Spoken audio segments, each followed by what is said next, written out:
He moved into a cheap apartment. Good location. Perfect. On night 1, the sounds started at 10:47 p.m. Footsteps above. A pattern.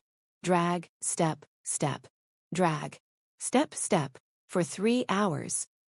He complained. The landlord said the apartment above had been vacant for 8 months. Sealed. Crime scene. Night 2, the pattern repeated at 10:47. He recorded it. When he played it back, he heard heavy breathing. Struggling. Night 3, he checked upstairs. The door was sealed with police tape. The landlord finally told him why.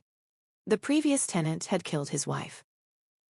He had dragged a body back and forth for hours. Then worse. They sealed the apartment.